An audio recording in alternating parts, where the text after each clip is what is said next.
अस्सलामुअलैकुम, this is Mohit Pirzada in Washington, United states. यहाँ America में अभी 14 जनवरी 2026 की दोपहर है, लेकिन मशरक़ वस्ती में अब हम आधी रात की तरफ बढ़ रहे हैं। इस टाइमिंग की बड़ी इंपॉर्टेंस है, बिकॉज़ बहुत से ज़राए इब्लाग़, बहुत से एनालिस्ट ये महसूस करते हैं और समझते हैं कि ईरान के ऊपर अमेरिका और इसराइल के हमले किसी न किसी शक्ल में नागुज़ीर हैं, और ये हमले इस रात को जो अब शुरू हो रही है, इसमें हो सकते हैं। इस रात में क्यों शुरू हो सकते हैं?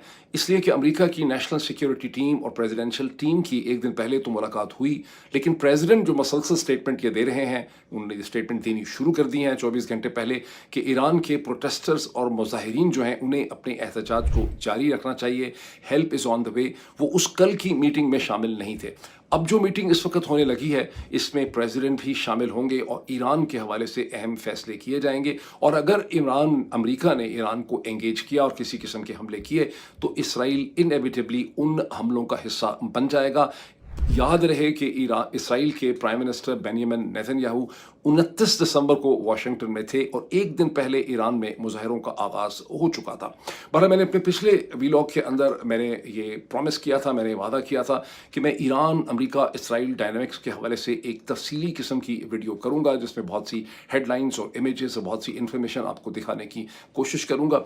ये उसी सिलसिले की वीडियो है, लेकिन और इसके अलावा भी मेरे पास 2-3 किस्म के टॉपिक्स हैं। एक तो ये है कि गुज़श्ता 24 घंटे में वर्ल्ड लिबर्टी फाइनेंशियल जो क्रिप्टो करेंसी की एक कंपनी है, और स्टीव विटकॉफ के साहिबजादे जनाब जैक विटकॉफ उसे हेड करते हैं, जिन्होंने प्रेसिडेंट डोनाल्ड ट्रंप के साथ, इन दोनों अशखास ने 19 जून को पाकिस्तान के आर्मी चीफ की मुलाकात करवाई थी। 24 घंटे में उनकी टीम पाकिस्तान में थी और क्रिप्टो करेंसी के हवाले से एक इंपॉर्टेंट वहाँ पर कहते हैं कि एक एग्रीमेंट जो है, ये कॉन्ट्रैक्ट जो है, हुकूमत पाकिस्तान और लिबर्टी फाइनेंशियल की एक एफिलिएट के दरमियान में साइन हुआ है।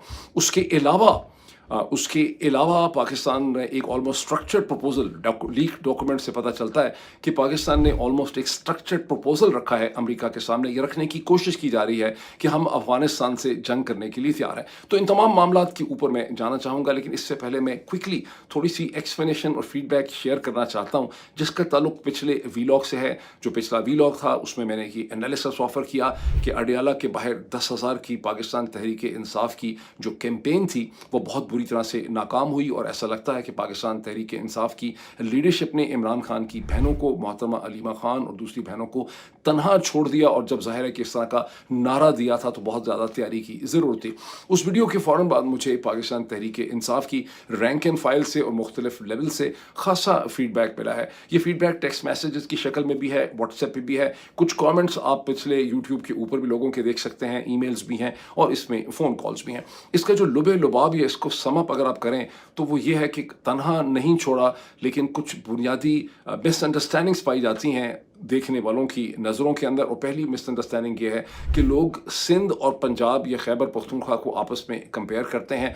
पंजाब में जिस किस्म की पुलिसिंग की जा रही है, उसका अशर अशीर भी सिंध में नहीं हुआ। सिंध में इतना बड़ा अगर जलसा हो सका है मज़ार कायद के आगे पीछे, तो सिर्फ इसलिए हुआ कि सिंध की पुलिसिंग बिल्कुल एक नॉर्मल रूटीन की पुलिसिंग थी। उन्होंने शुरू में लोगों को वेलकम भी किया, जिसकी वजह से लोगों में एक एक्साइटमेंट और जोश व खरोश था। और जब एक दफ़ा मोमेंटम बन गया और लोगों को लगता था कि उनका रास्ता नहीं रोका जाएगा, जो पुलिसिंग हुई भी वो बड़ी नाकाफ़ी किस्म की थी। पंजाब में पुलिसिंग का जो स्ट्रक्चर है और उसका जो क्रैकडाउन है, उसमें जो जबर की कैफियत है, वो बड़ी सख्त है। और जब मंगल के दिन में हज़ारों लोगों ने पंजाब के मुख्तलिफ शहरों से पिंडी का रुख इख्तियार किया, लाहौर से, गुजरांवाला से, मोटरवे से, जीटी रोड से, जेहलम से, गुजर खान से, तो उनको बहुत दूर रोक दिया गया। इससे पहले ये होता था कि अडियाला के करीब 1-2 किलोमीटर के ऊपर पुलिस नाके लगाती थी, लोग गाड़ियाँ खड़ी करते थे, उसके बाद पैदल चल पड़ते थे अडियाला, लेकिन इस दफ़ा अडियाला की तरफ। लेकिन इस दफ़ा लोगों को 10-10, 12-12, 13-13 या 16-16 किलोमीटर दूर रोक दिया गया, गाड़ियाँ इम्पाउंड कर ली गई, ड्राइवर्स को गिरफ्तार कर लिया गया, और लोगों के लिए आगे जाना मुमकिन नहीं था। इसके बावजूद सोर्सेस का क्लेम यह है कि दोपहर को 4 से 6 बजे के दरमियान कम से कम भी 5 से 6 हज़ार लोग जो हैं वो अडियाला जेल के गिरदोनवा में मौजूद थे। ये सोर्सेज ये भी कहते हैं कि बाकी शहरों से तो लोगों ने पिंडी और अडियाला की तरफ आने की कोशिश कोशिश की, लेकिन खुद पिंडी की जो PTI है, पाकिस्तान तहरीक इंसाफ की तंजीम है, वो खासी गैर फ़ाल या डिसफंक्शनल नज़र आती है। और इसी तरह से पंजाब और KP के दरमियान में भी कोऑर्डिनेशन के बहुत से मसले हैं। कभी एक हफ़्ते KP के लोग आते हैं, फिर एक हफ़्ते पंजाब के लोग आते हैं, और जब KP के लोग आते हैं तो वो जल्दी चले जाते हैं, ग़ालिबन ज़ाहिर है उनको ट्रैवल भी करना होता है। तो ये वो फीडबैक है जो मुझे मिला है। अब हम चलते हैं अपने मेन टॉपिक ईरान की तरफ। 2 दिन पहले जब अमेरिका के सदर डोनाल्ड ट्रंप ने अचानक ये ऐलान कर दिया कि ईरान के ट्रेडिंग पार्टनर्स के ऊपर 25% इजाफी ड्यूटी लग सकती है, और ये ट्रेडिंग पार्टनर प्रिंसिपली तौर पे चीन, मुत्तहिदा अरब इमारात, इराक और तुर्की थे, और सेकेंडरी पार्टनर्स के अंदर हिंदुस्तान आ जाता है, उसमें रशिया आ जाता है, कुछ यूरोपियन ममालिक आ जाते हैं।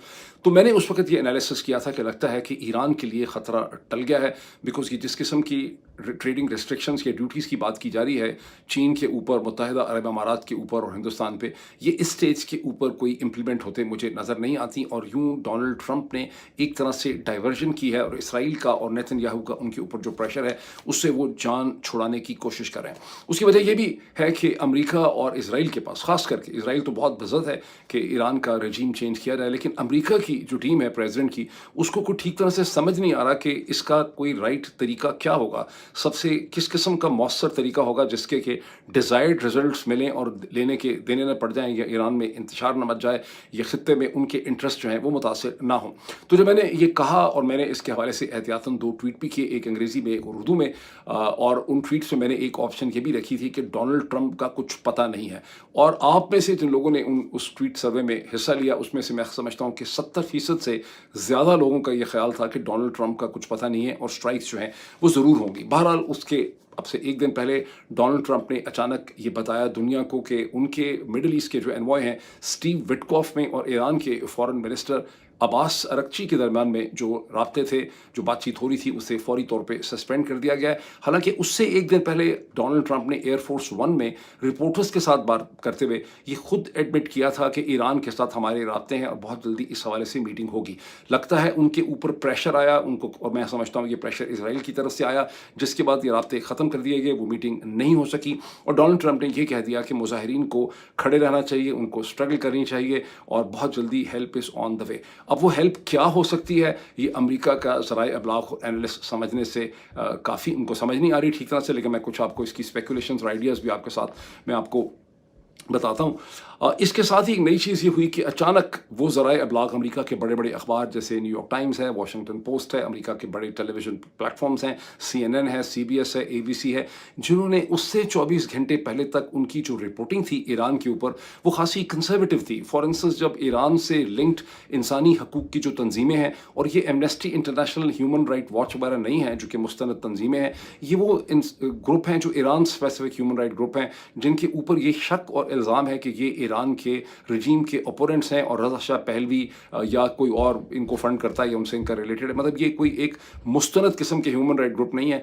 ये 2 दिन पहले ये क्लेम कर रहे थे कि 500 से ज़्यादा लोग ईरान के अंदर हलाक हो चुके हैं हुकूमत के क्रैकडाउन से। अब ज़रा अंदाज़ा लगाएं, 2 दिन पहले 500 के फिगर को CBS, ABC, New York times confirm करने को तैयार नहीं था। वो कह रहे थे कि मरने की खबरें आ रही हैं, लेकिन कोई फिगर क्लियर नहीं है। अचानक उसके 24 घंटे के बाद New York times, Washington post, CBS, ABC, इन सब ने हज़ारों का फिगर जो है वो दोहराना शुरू कर दिया।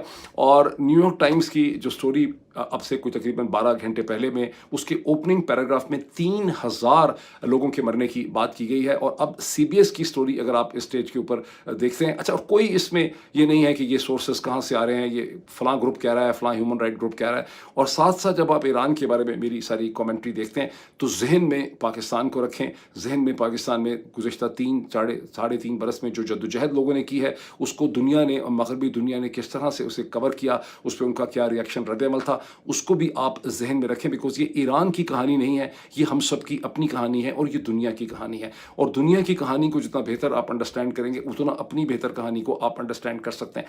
तो कोई सोर्सेज इसमें बताए नहीं जा रहे, सिर्फ ये फलां पैरामेडिक्स ने कह दिया है, फलां जगह कह दिया है, फलां हॉस्पिटल के अंदर एक ही थोड़ी देर में 19 गन शॉट वुंड्स लाए गए हैं, एक मोर्ग में बहुत बड़ी तादाद में जो है वो बॉडी बैग्स जो हैं वो पाए गए हैं। इसकी बेसिस पे अब से थोड़ी देर पहले, अब से चंद घंटे पहले, CBS की हेडलाइन ये है कि 12,000 लोग ईरान में मर चुके हैं। कितने 12,000, और उसी रिपोर्ट में हेडलाइन 12,000 है, नीचे उसके नीचे लिखा हुआ है कि 20,000 भी लोग जो हैं वो हो सकता है मर गए। अब जाहिर है कि इन फिगर्स को इन्फ्लेट किया जा रहा है, इनको बढ़ाया जा रहा है, इसमें कोई शक नहीं है कि वहाँ लॉस ऑफ लाइफ हो रहा है। उसमें मुजाहिरीन ने भी हुकूमत के और सिक्योरिटी के भी बहुत से लोग मारे हैं। ईरान की हुकूमत कहती है कि 100 के करीब सिक्योरिटी ऑफिसर्स जो हैं वो जहाँ बहक हुए हैं, और बहुत बड़ी तादाद में मुजाहिरीन भी जहाँ बहक हुए हैं, और ये तादाद और ये फिगर हंड्रेड्स में हो सकता है, लेकिन उसको 100 से हज़ारों में और 12,000 और 20,000 में कन्वर्ट किया जा रहा है। इस चीज़ को समझना जो है वो ज़रूरी है। पहले ये खबरें आती रहीं कि तमाम इसे कहते हैं अमेरिका के जो बेसेस हैं उनको अलर्ट कर दिया गया है, जो कतर में भी हैं, जो सऊदी अरब में भी हैं, जो नेवल एसेट्स भी हैं और सबमरीन्स हैं, वो तमाम इस हमले के अंदर हिस्सा ले सकते हैं। लेकिन जहन में ये रखिए कि अगर अमेरिका ने कोई बहुत बड़ा हमला ईरान के ऊपर करना हो तो जिसे बैटल कैरियर ग्रुप कहा जाता है, या जिसे अब कैरियर स्ट्राइक फोर्स कहते हैं, जो अमेरिका के हैं तो 11 इस किस्म के कैरियर स्ट्राइक ग्रुप्स हैं, लेकिन कभी भी 5 या 6 से ज़्यादा समंदर के ऊपर नहीं होते। उनमें से कोई भी मेजर कैरियर स्ट्राइक ग्रुप इस वक्त ईरान के करीब या पर्शियन गल्फ में नहीं है। जेराल्ड फोर्ड को कहा गया था पर्शियन गल्फ पहुंचने के लिए नवंबर के अंदर, लेकिन फिर कैरिबियन की जो सिचुएशन वेनेजुएला के साथ मारधाड़ डेवलप कर गई, जब निकोलस मादुरो को वहां से उठा लिया गया, तो वो जो कैरियर स्ट्राइक ग्रुप था उसे कैरिबियन भेज दिया गया, और अभी भी जेराल्ड फोर्ड कैरिबियन के आगे पीछे ही जो है वो खड़ा हुआ है या वहां पे मौजूद है। और एक और बैटल कैरियर ग्रुप जो है या स्ट्राइक फोर्स जो है वो जापान के वाटर्स में है। एक और जो है वो ईरान वो साउथ चाइना सी में चीन के आगे पीछे है। इस वक्त कोई भी स्ट्राइक ग्रुप जो है वो इस वक्त ईरान के करीब नहीं है, और अगर कोई बहुत बड़ा इन्वेजन करना होगा तो इस किस्म की स्ट्राइक ग्रुप के बगैर वो मुमकिन नहीं है। स्ट्राइक्स फिर भी हो सकती हैं, बैलिस्टिक मिसाइल्स की स्ट्राइक हो सकती हैं, उसमें इसराइल भी शामिल हो सकता है, इस्लामिक रेवोल्यूशनरी गार्ड को टारगेट किया जा सकता है, ईरान की न्यूक्लियर साइट्स को एक बार फिर निशाना बनाया जा सकता है, लेकिन उससे रजीम चेंज ऑपरेशन जो है उसमें कोई बहुत ज़्यादा कामयाबी शायद नहीं हो सकेगी। ये सारा कुछ जो अच्छा, यूरोप की हुकूमतें भी इसमें शामिल हो चुकी हैं। कोई यूरोप की हुकूमत इस वक्त ऐसी नहीं बची है जो कुछ ना कुछ स्टेटमेंट या पोजीशन नहीं ले रही ईरान के हवाले से। बरतानिया ने बहुत ज़्यादा शोर मचाया हुआ है। फ्रांस ने इस वक्त तक कह दिया है कि वो सैटेलाइट इक्विपमेंट भेजेगा ईरान में। अब ज़रा अंदाज़ा लगाएं कि अगर ईरान ने ऑलरेडी स्टारलिंक को बंद करने की वो कोशिश कर रहे हैं, और स्टारलिंक को दोबारा अमेरिका ने खुलवा दिया है, जो इलॉन मस्क का स्टारलिंक है सैटेलाइट का, तो फ्रांस किस मुंह से ईरान के अंदर सैटेलाइट इक्विपमेंट भेजेगा जबकि ईरान की हुकूमत वहाँ पर इंटरनेट बंद कर रही है? इसका मतलब यह है कि फ्रांस की हुकूमत ये समझती है कि वो ईरान की हुकूमत को तस्लीम करने से ही, उसकी जुरिस्डिक्शन को मानने से ही इनकार कर रहे हैं। जहन में मसलसल पाकिस्तान लाएं, मसलसल नवंबर 2024 लाएं, इस्लामाबाद का डी चौक का मैसेकर लाएं, और अब देखें कि इस वक्त क्या ड्रामाबाजी और क्या कुछ जो है वो करने की कोशिश जो है वो की जा रही है। जर्मनी के जो चांसलर हैं मर्ज, उन्होंने तो ये भी कह दिया है कि ये हुकूमत को अब गिर जाना चाहिए। वो समझते हैं कि ईरान की हुकूमत बहुत जल्दी गिर जाएगी। एक्सक्यूज़ क्या है इस सारी चीज़ का?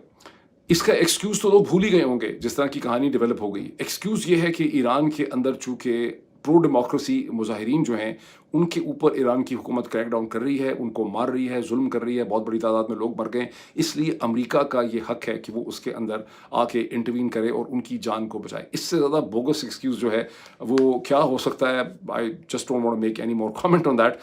अब आप ये देखें कि अब इस पे फिर वापस आ जाए, मैं भी थोड़ा सा मजीद कि न्यूयॉर्क टाइम्स में जो स्टोरी बिल्डअप की गई है, और न्यूयॉर्क टाइम्स का मैं हमेशा जिक्र इसलिए करता हूँ, लोगों को बड़ी खार भी हो जाती है, इसलिए कि न्यूयॉर्क टाइम्स एक ऐसी पब्लिकेशन है जिसको काउंटलेस मिलियंस, शायद एक 24 घंटे में 25 मिलियन या 30 मिलियन लोग जो हैं पूरी दुनिया से उसे पढ़ते हैं। और जब न्यूयॉर्क टाइम्स में स्टोरीज छपती हैं तो फिर एक बयानिया और एक नैरेटिव जो है किसी सूरत हाल के हवाले से डेवलप किया जाता है। फॉर इंस्टेंस ये है कि पाकिस्तान का जो नवंबर का मैसेकर है उस पर न्यूयॉर्क टाइम्स ने ये लिखा ही नहीं है कि वहाँ पे फायरिंग हुई है, लिखा है कि पीटीआई के सोर्सेज कहते हैं कि फायरिंग हुई है, और सैकड़ों लोग मरे, दर्जनों लोग मरे को तो छोड़ें, ये भी कहीं नहीं छप सका अमेरिका के किसी अखबार में कि 12-14 लोग जो हैं वो पाकिस्तान में जहाँ बहक हुए 26 नवंबर 2024। न्यूयॉर्क टाइम्स ने जो स्टोरी बिल्डअप की है 3,000 की, वो किस तरह से बिल्डअप की है उसको लाइन बाय लाइन पढ़ें। फलां अननेम्ड सोर्सेज ये कह रहे हैं, फलां डॉक्टर ये कहते हैं कि हॉस्पिटल में लोग आए, फलां हाउसवाइफ ये कहती है कि मेरे सामने किसी को गोली लगी। ऐसी वीडियो फुटेज एग्जिस्ट करती है जिसमें बहुत ज़्यादा गोलियां चलने की आवाज़ आती है, लोगों के दौड़ने की आवाज़ आती है। इससे कहीं ज़्यादा 10 गुना ज़्यादा बेहतर एविडेंस एग्जिस्ट करती थी इस्लामाबाद के मैसेकर की 26 नवंबर 2024 को, लेकिन New York times, CBS, ABC, CNN किसी ने उसको कवर जो है उस स्टेज के ऊपर नहीं किया। अच्छा, अब इसमें मैं 2022 से मसलसल जब से पाकिस्तान में रजीम चेंज हुआ, मैंने हमेशा रजीम चेंज को समझाने की कोशिश की है कि पाकिस्तान में रजीम चेंज के बारे में बहुत ज़्यादा मिसअंडरस्टैंडिंग पाई जाती है। रजीम चेंज वेस्टर्न इंटेलिजेंस एजेंसीज़ का CIA स्ट्रोक मोसाद का एक स्क्रिप्ट है, जिसके कम से कम 4 कंपोनेंट्स हैं। इसका पहला कंपोनेंट्स है कि आपने लोगों को मोबिलाइज़ करना है और प्रोटेस्ट्स ऑर्गेनाइज़ करनी है ताकि लोग सड़कों पे बहुत बड़ी तादाद में नज़र आएँ, वो कहीं जाके धरना दे दें, वो आज़ादी के लिए खड़े हो जाएँ, उन्होंने फूल उठाए हुए हों, वो पत्थर मार रहे हों, उनके ऊपर क्रैकडाउन हो रहा। दूसरी चीज़ है कि इंटरनेशनल मीडिया को मोबिलाइज़ करना है, जो उसको मसलसल हर 4-4, 5-5, 6-6 घंटे से कवर करेगा, उसकी फुटेज को कवर करेगा, उसकी ह्यूमन एंगल स्टोरी लेके आएगा कि किसको गोली लगी, कौन ज़ख्मी हुआ, किसका खून था, उसकी प्रोफाइल क्या थी, वो हाउसवाइफ थी, वो स्टूडेंट थी, वो स्टूडेंट था, वो कहीं पढ़ता था, वो यूनिवर्सिटी का था, प्रोफेसर, लेक्चरर था, तो उसको एक ह्यूमन डायमेंशन में बिल्डअप किया जाएगा। तीसरा इसका एंगल ये है कि एक मैसिव डिसइंफॉर्मेशन कैंपेन होगी कि अगर 100 लोग मरे हैं तो उनको आप 10,000 में कन्वर्ट कर देंगे। चौथा इसका एलिमेंट ये है कि दुनिया भर की मगरबी हुकूमतें और उनके की इंस्टीट्यूशन और ह्यूमन राइट ऑर्गेनाइजेशन और अखबारात जो हैं उसके हवाले से एनालिसिस और स्टेटमेंट्स ऑफर करेंगे। ये 4 कंपोनेंट्स हैं प्रिंसिपली तौर पे, कम से कम 4 कंपोनेंट्स हैं रजीम चेंज ऑपरेशन के, और ये सारे के सारे आपको इस वक्त ईरान के अंदर मुकम्मल होते हुए नज़र आ रहे हैं। पाकिस्तान में ऐसे बेवकूफ़ लोगों की, कुछ तो तनख्वाहदार हैं इस्टेब्लिशमेंट के, उनकी कमी नहीं है, जो कहते हैं कि पाकिस्तान में May 9 जो है वो एक यहूदी सहूनी या अमरीकी किस्म की साजिश थी। आप पीछे जाएं और आप देखें कि क्या पाकिस्तान में होने वाले किसी भी इवेंट को मगरबी ज़राए अबलाग ने कवर किया है? क्या उस पर मगरब के गवर्नमेंट्स के या की इंस्टीट्यूशंस की कोई स्टेटमेंट्स आई हैं पाकिस्तान की गवर्नमेंट के ख़िलाफ़? एक दफ़ा भी ऐसे नहीं हुआ। जो कुछ ईरान में हो रहा है, पाकिस्तान में उसका रिवर्स हुआ है। इसको भी जहन में रखना जो है बहुत ज़्यादा ज़रूरी है। अब ये देखें कि जब 29 दिसंबर को इसराइल के प्राइम मिनिस्टर अच्छा, मैं थोड़ा सा इसमें ये चीज़ ऐड कर दूं कि 2014 में जब ISI ने नवाज शरीफ की हुकूमत को गिराने की कोशिश की थी, जब इमरान खान की जो एक जेन्युइन प्रोटेस्ट थी 2013 के इलेक्शन की 4 हलकों की, उसके अंदर डॉक्टर ताहिरुल कादरी को डाला गया और उस पूरी PTI की जो मूवमेंट थी उसको हाईजैक किया गया। तो इनका ये ख्याल था कि नवाज शरीफ की हुकूमत को ये गिरा देंगे, और इन्होंने 1 महीने तक बड़ी इंटेंस किस्म की प्रोटेस्ट मूवमेंट जो है वो इस्लामाबाद में रखी। फ़र्क क्या था? फ़र्क यह था, जो इनको खुद अंडरस्टैंडिंग नहीं थी कि सिर्फ एक कंपोनेंट से ये चीज़ पूरी नहीं होती, इसको वेस्टर्न मीडिया की, वेस्टर्न गवर्नमेंट्स की, वेस्टर्न इंस्टीट्यूशंस की सपोर्ट चाहिए होती है। और उस केस में जितने वेस्टर्न इंस्टीट्यूशंस थे वो इमरान खान और डॉक्टर ताहिरुल कादरी के धरने और मूवमेंट को ख़तरा समझते थे और उसके ख़िलाफ़ थे। मूविंग फॉरवर्ड, जब 29 दिसंबर को इसराइल के प्राइम मिनिस्टर बेंजामिन नेतन्याहू की डोनाल्ड ट्रंप से मुलाकात हुई, तो उन्होंने ईरान के मिसाइल सिस्टम की बात की। उन्होंने कहा कि ईरान अपने न्यूक्लियर प्रोग्राम को दोबारा रिज्यूम कर रहा है, उसके मिसाइल सिस्टम्स एक बार फिर इसराइल के लिए ख़तरा है। और ये स्टेटमेंट्स उस वक्त आपके सामने आई थी कि, और वहाँ आप ये समझ सकते हैं कि वहाँ से रजीम चेंज ऑपरेशन की, कि ईरान की हुकूमत को गिराना है और अपनी मर्ज़ी की हुकूमत लानी है, वो प्रोसेस वहाँ पर शुरू हो गया था। क्योंकि उससे एक दिन पहले ईरान के अंदर 28 दिसंबर को ये मुजाहरों का आगाज़ हो गया। मैंने बारहा ये कहा है, बहुत से लोग नाराज़ भी हो जाते हैं जब मैं कहता हूँ कि ईरान की हुकूमत के बहुत से मसाइल हैं, हुकूमत जाबिर है, हुकूमत करप्ट भी है, लेकिन ये असल इशू नहीं है। इसराइल को और अमेरिका को इससे कोई इंटरेस्ट नहीं है कि ईरान की हुकूमत जाबिर है या उसकी करप्शन है या इमाम अली ख़ामेनी करप्ट हैं, ये करप्ट नहीं है। ये टोटल इममटेरियल किस्म की चीज़ें हैं। लेकिन मैं बताना ज़रूरी समझता हूँ, असल इशू ये है कि ईरान की हुकूमत ने 1979 से इसराइल के ख़िलाफ़ जो पोजीशन ले रखी है, ईरान वाहिद कंट्री है इस रीजन में जो इसराइल को रेजिस्ट कर रहा है। अगर ईरान की हुकूमत को गिरा के, बदल के, टेम कर दिया जाए और उसमें उसी किस्म की हुकूमत आ जाए जिस किस्म की हुकूमत सीरिया में है या लिबिया के अंदर है या इराक के अंदर है या जॉर्डन के अंदर है, तो इसराइल का जो ग्रेटर इसराइल प्रोजेक्ट है वो कंप्लीट हो जाता है। बहुत से लोग जब ग्रेटर इसराइल का समझते हैं तो उनके जहन में आता है कि शायद ग्रेटर इसराइल का मतलब यह है कि इसराइल जो है वो कब्जा कर लेगा। इसराइल बहुत छोटी सी सोसाइटी है, उसके पास इतनी मैन पावर या स्ट्रक्चरल सपोर्ट नहीं है कि वो बहुत बड़े इलाके को एडमिनिस्टर कर सके। ग्रेटर इसराइल का जो मॉडर्न वर्जन है वो ये कि इसराइल का असर रसूख ऐसा होगा कि वो पूरे मशरक़ वस्ता को कंट्रोल करेगा, उसको रन करेगा, उसको एक डायरेक्शन में लेकर जाएगा जिसमें अपेरेंटली मुत्तहिदा अरब इमारात भी उनके हलीफ हैं। और इस रास्ते में ईरान की जो प्रेजेंट रजीम है, ख़ास करके आयतुल्ला जो सुप्रीम लीडर हैं आयतुल्ला अली ख़ामेनी, वो और उनकी जो टीम है वो इस रास्ते में बहुत बड़ी रुकावट है। लेकिन यहाँ पर बहुत बड़ी कॉम्प्लिकेशंस हैं। इसका मिलिट्री स्ट्राइक से कोई खास आसानी से हल नहीं निकल सकता। वली नसर, जिन्होंने हाल ही में ईरान के पॉलिटिकल और इंतज़ामी ढांचे के ऊपर बहुत मुफस्सल किताब लिखी है, मेरी भी कोशिश है कि उनसे इंटरव्यू करूँ। इनफैक्ट उन्होंने एग्री किया था, मैं टाइम मैनेज नहीं कर सका। उन्होंने रॉयटर्स को एक बहुत ही डिटेल्ड इंटरव्यू दिया है जिसमें उन्होंने कहा है कि ईरान का जो रजीम है वो अभी तक मुत्तहद है, इकट्ठा खड़ा है, यूनाइटेड है। जब तक इस रजीम के अंदर क्रैक्स नहीं होंगे, आप ईरान की हुकूमत को गिरा नहीं सकेंगे। उन्होंने ये भी एक्सप्लेन किया कि इस्लामिक रेवोल्यूशनरी गार्ड कोर और बसीज जो है उसमें तकरीबन मिलियन आर्म्ड मैन हैं। उसके अलावा जो रजीम है उसको पॉपुलर सपोर्ट भी हासिल है। गुज़िश्ता चंद दिनों में ईरान के रजीम ने, आयतुल्लाह अली ख़ामेनेई ने बहुत बड़ी तादाद में लोगों को मोबिलाइज़ किया, रैलीज़ भी निकली और गुज़िश्ता 24 घंटों के अंदर जो सिक्योरिटी के एहलकार मारे गए हैं 100 के करीब, ईरान की हुकूमत कहती है। उनके जो जनाजे हुए हैं उसमें तेहरान यूनिवर्सिटी के करीब बहुत ही बड़ी तादाद में लोगों ने उसमें पार्टिसिपेट किया है, जिससे ये पता चलता है कि ईरान का जो रजीम है वो उसकी ग्राउंड के ऊपर भी बहुत ज़्यादा सपोर्ट पाई जाती है। इसमें कोई शक नहीं है कि उसके जो ओपोनेंट्स हैं उनको भी बहुत सपोर्ट हासिल है। बड़ा मुल्क है, 90 मिलियन की आबादी है, 9 करोड़ की आबादी है, लेकिन ईरान का रजीम उस तरह से कोई अनपॉपुलर रजीम नहीं है जिस तरह से शरीफ सरदारी आसिम रजीम जो है वो पाकिस्तान के अंदर है। अब ये मेरी बात सुन के हो सकता है ये लोग प्लान करें कि हमें भी पब्लिक मोबिलाइजेशन कर देनी चाहिए, ये दिखाने के लिए पैसे दे के ज़बरदस्ती लोगों को ये भी शायद घरों से निकाल सकते हो। तो अटैक्स तो ईरान पे अमेरिका अटैक्स कर सकता है, ईरान की मिसाइल साइट्स के ऊपर, उसकी इस्लामिक रेवोल्यूशनरी गार्ड के ऊपर, उसके बसीज के ऊपर, उसकी न्यूक्लियर साइट्स के ऊपर, लेकिन इससे रजीम चेंज जो है वो नहीं हो सकेगा, वो गिर नहीं सकेगा। इसी दरम्यान में एक नया आइडिया भी फ्लोट किया गया। ये आइडिया बड़ा सिग्निफिकेंट है, इसे गौर कीजिए। आज की रात या कल की रात इस लिहाज से बड़ी अहम है। वो आइडिया ये है कि अगर आयतुल्लाह अली ख़ामेनेई को वो डिकैपिटेशन एक्सरसाइज की जाए, जिस तरह से वेनेजुएला से निकोलस मादुरो को निकाल के वेनेजुएला के ऊपर अमेरिका का कब्जा हो गया है, अगर आयतुल्लाह अली ख़ामेनेई को रिमूव कर दिया जाए। अब ये सोर्सेज ने लिखा हुआ नहीं देखा कि उनको रिमूव कैसे किया जाए। क्या उनको अगवा कर लिया जाएगा कमांडो एक्शन के ज़रिए, वो बहुत मुश्किल है ईरान से, या उनको मार देने की बात है। लेकिन इसी साथ में ये भी तहरीर में ये लिखा हुआ नज़र आता है कि जून में जो 12 दिन की जंग हुई इसराइल और ईरान के दरमियान, उस वक्त इसराइल का पूरा प्लान था कि आयतुल्लाह अली ख़ामेनेई को मार डाला जाए, लेकिन डोनाल्ड ट्रंप ने इसे वीटो कर दिया। उन्होंने कहा कि नहीं, ये नहीं करना है, ये चीज़ जो है मुनासिब नहीं होगी। अब क्या डोनाल्ड ट्रंप इमाम अली ख़ामेनेई जो हैं उनको कत्ल करने पर रजामंद हो चुके हैं? ये वो चीज़ है बुनियादी तौर पे जिसको देखने की ज़रूरत है, और इस लिहाज से अगले जो 24 घंटे होंगे वो बड़े अहम होंगे। अब वापस आए पाकिस्तान, 3 डेवलपमेंट्स हैं, तीनों बड़ी इंटरेस्टिंग हैं और तीनों हमें पाकिस्तान की असल पॉलिटिक्स को समझने में मदद देती हैं। गुज़िश्ता 24 घंटों में वर्ल्ड लिबर्टी फाइनेंशियल की टीम, जिसे हेड करते हैं ज़ैक विटकॉफ साहिबजादे हैं, स्टीव विटकॉफ डोनाल्ड ट्रंप के मिडिल ईस्ट के एनवॉय हैं। हर वक्त ही उनका नाम आप सुनते हैं, इस वीडियो में भी आपने उनका नाम बहुत सुना है।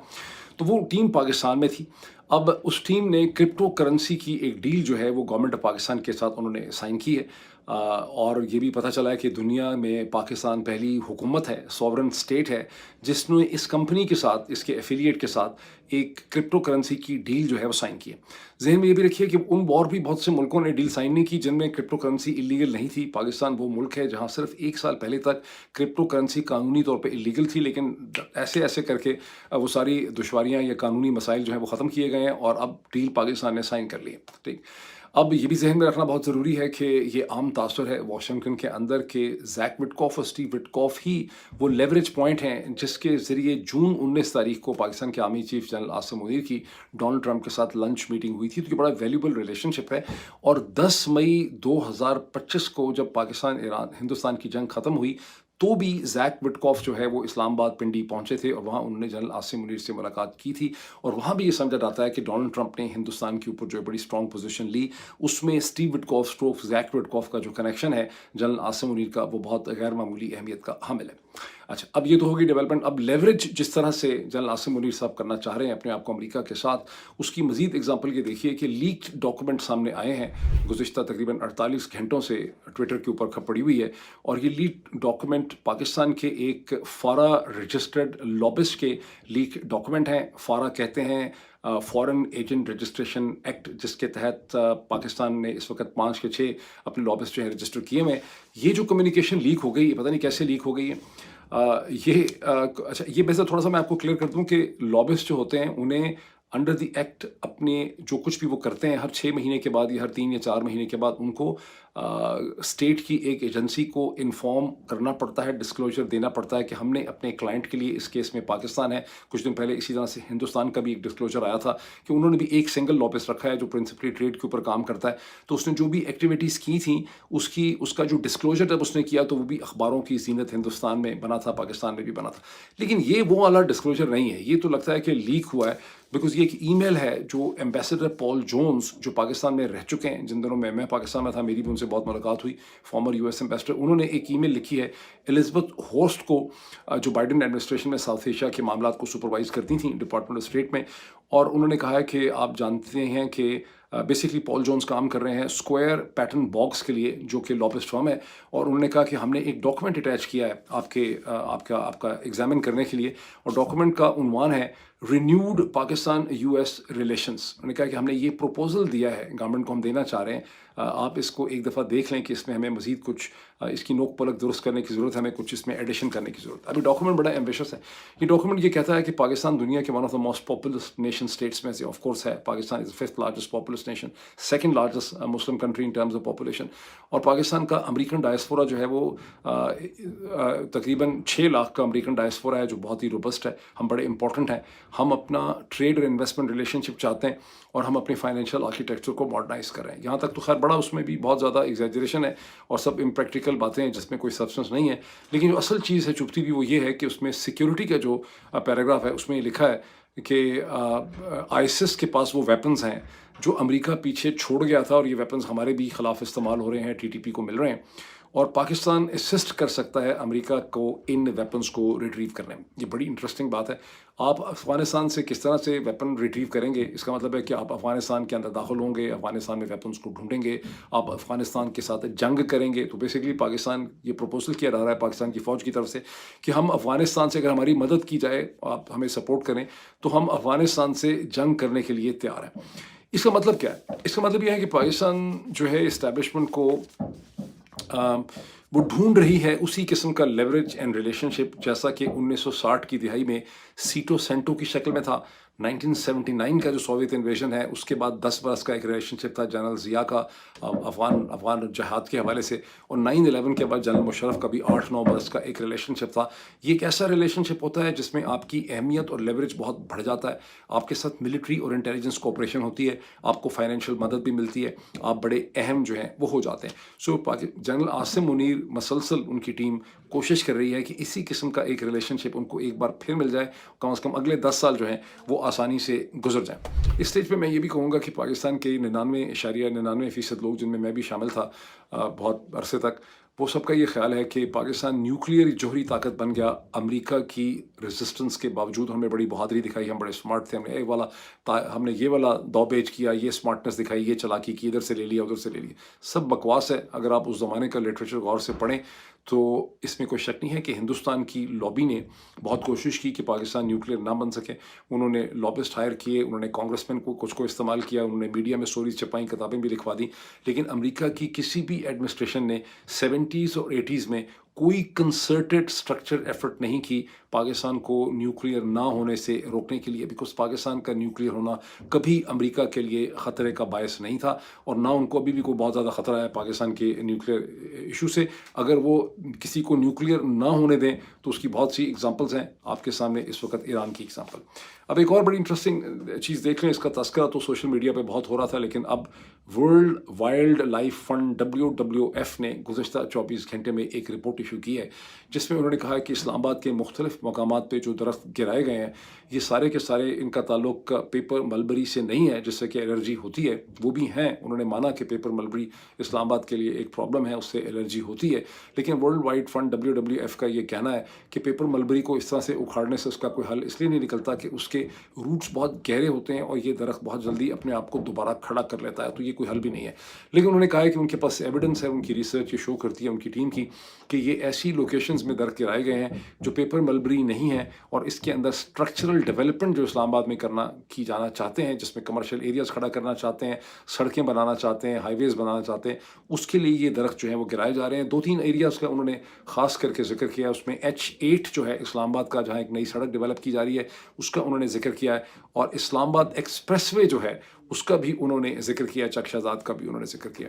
जब मैंने इस्लामाबाद एक्सप्रेसवे का जिक्र देखा तो मुझे आज से चंद साल पहले 2019 या 2020 की वो एक डिनर मीटिंग इस्लामाबाद के F8 सेक्टर में, रात को एक डिनर मीटिंग, मुझे डिनर याद आ गया, जहाँ सारे सीनियर DMG डिस्ट्रिक्ट मैनेजमेंट के ऑफिसर थे, और एक बड़े सीनियर ऑफिसर ने ये कहा कि ये इन्होंने परेड, जो डिप्टी कमिश्नर भी रह चुके थे, एडिशनल कमिश्नर भी रह चुके थे, तो उन्होंने कहा कि ये कितने चालाक और कितने स्मार्ट हैं कि इन्होंने ये कह के कि इक्विपमेंट को कॉन्स्टिट्यूशन एवेन्यू पे लाना मसला है, इन्होंने परेड ग्राउंड खड़ा कर लिया है उसकी रियल एस्टेट पे कब्जा करने के लिए, और कुछ अरसे के बाद ये इसको किसी रियल एस्टेट प्रोजेक्ट में शामिल कर देंगे और कहेंगे कि अब अंदर लाना इक्विपमेंट यहाँ भी मुश्किल हो गया, बहुत ज़्यादा ट्रैफिक का मसला है। तो मुझे वो बात बहुत बुरी लगी।